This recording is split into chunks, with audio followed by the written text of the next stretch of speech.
CSBIS అకాడమీలో IAS IPS coaching అనేది ఈ జూన్ నుంచి మొదలవుతోంది.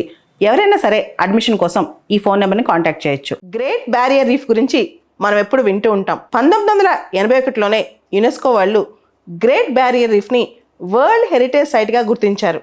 Australian institute for marine sciences వీళ్ళు గ్రేట్ బ్యారియర్ రీఫ్ యొక్క హెల్త్ గురించి, అంటే ఆ రీఫ్ ఎలా ఉంది, దాని కండిషన్స్ ఎలా ఉన్నాయి, దానికి సంబంధించి రిపోర్ట్ ఇస్తూ ఉంటారనమాట.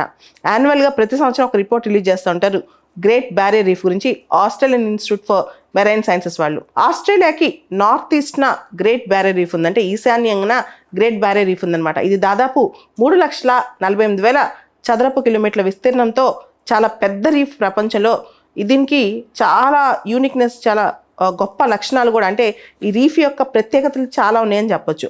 ముఖ్యంగా ఇక్కడ 400 రకాల కోరల్స్ ఉన్నాయి, 1500 జాతుల ఫిషెస్ ఉన్నాయి, 4000 రకాల మొలస్కా జీవులు ఉన్నాయి. తర్వాత చాలా గొప్ప సైంటిఫిక్ ఇంట్రెస్ట్ కూడా ఈ రీఫ్ మీద అందరికీ ఉంటుంది అనమాట.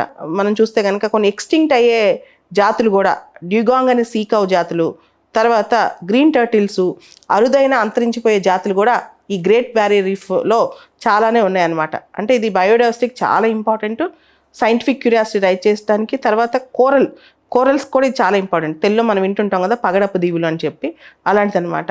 సో అసలు ఏంటి కోరల్ రీఫ్ ఎందుకు డిటీరియరేట్ అవుతుంది? 2016-17 సంవత్సరంలో అప్పట్లో ఉన్న చర్చల ప్రకారం ఈ coral reefs, great barrier reef ఉంది కదా, ఈ రీఫ్ మెరైన్ హీట్ వేవ్స్ వల్ల, తర్వాత కోరల్ బ్లీచింగ్ వల్ల, తర్వాత star fish, crown of thorns star fish వచ్చి ఈ కోరల్స్ని తినేయటం వల్ల, సైక్లోన్ డ్యామేజ్ వల్ల, వీటన్నిటి వల్ల గ్రేట్ బ్యారియర్ రీఫ్ దెబ్బతింటుందని, అక్కడ చాలా డ్యామేజ్ జరుగుతుందని చెప్పి సైంటిస్టులు 2016-17లో చాలా వాపోయారనమాట.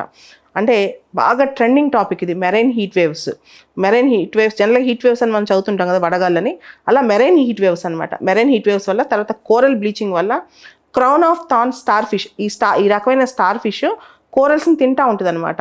Crown of thorns star fish, తర్వాత సైక్లోన్ డ్యామేజెస్, వీటన్నిటి వల్ల గ్రేట్ బ్యారియర్ రీఫ్ 2016-17లో బాగా దెబ్బతింది. ఆ టైంకి వచ్చేసరికి బాగా దెబ్బతింది అన్నారు. అయితే గ్రేట్ బ్యారియర్ రీఫ్ కాస్త మెరుగుపడిందంట. దానికి ప్రధానమైన కారణం లానినా కండిషన్. లానినా కండిషన్ అంటే అక్కడ వెదర్ కాస్త క్లైమేట్ చల్లగా ఉండటం వల్ల, దానిలో వాటర్లో అంత హీట్ లేకపోవడం వల్ల కోరల్స్ బతికాయి అనమాట. అయితే కోరల్ బ్లీచింగ్ అంటే ఏంటి అనేది ముఖ్యమైన ప్రశ్న అనమాట మనకి. అంటే నీళ్లు బాగా వేడెక్కినప్పుడు కోరల్స్లో ఆల్గే ఉంటుంది, జూజాంథలే అంటాం అనమాట. అసలు కోరల్స్కి వాటి వైబ్రెన్స్ కానీ వాటి కలర్ రావడానికి కారణం కోరల్స్లో ఉన్న ఆల్గే. ఈ ఆల్గే అనేది లివింగ్. ఈ ఆల్గే ఏం చేస్తుందంటే ఎప్పుడైతే బాగా నీళ్లు వేడెక్కుతాయో ఎల్నినో కండిషన్స్ వల్ల, ఓషన్ టెంపరేచర్స్ రైజ్ అవడం వల్ల, దీనిలో ఈ జూజాంథలే బయటకు వచ్చేస్తుంది కోరల్లోంచి. సో కోరల్ బ్లీచింగ్ అంటే ఎప్పుడైతే ఈ ఆల్గే జూజాంథలే బయటకు వచ్చేస్తో కోరల్స్ పేల్గా వైటిష్ కలర్లోకి వెళ్ళిపోతాయి, జీవం లేనట్టు. అవి బతికే ఉంటాయి, అంటే అవి కంప్లీట్గా డెడ్ కాదు, కోరల్స్ ఉంటాయి కానీ పేల్ కలర్లో వైటిష్లో చాలా దుర్భరమైన స్థితిలో ఉంటాయి అన్నమాట. దీన్నే కోరల్ బ్లీచింగ్ అంటారు. కోరల్ బ్లీచింగ్ జరిగినప్పుడు కోరల్స్ డెడ్ అయినా అర్థం కాదు, బ్లీచ్ అయిపోయాయి అనమాట. They are in the dormant condition అనమాట. They are under severe stress, they are subject to mortality అంట. అంటే కోరల్స్ మీద బాగా వేడి నీళ్ళ వల్ల బాగా స్ట్రెస్ అయ్యి, సముద్ర జలాలు వేడెక్కడం వల్ల బాగా స్ట్రెస్ అయ్యి కోరల్స్ బాగా దెబ్బతింటాయి అనమాట.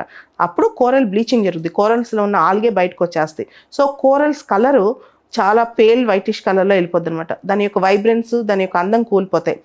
మీ అందరికీ తెలుసు 1981లోనే యునెస్కో వాళ్ళు వరల్డ్ హెరిటేజ్ సైట్గా గుర్తించారు గ్రేట్ బ్యారియర్ రీఫ్ని.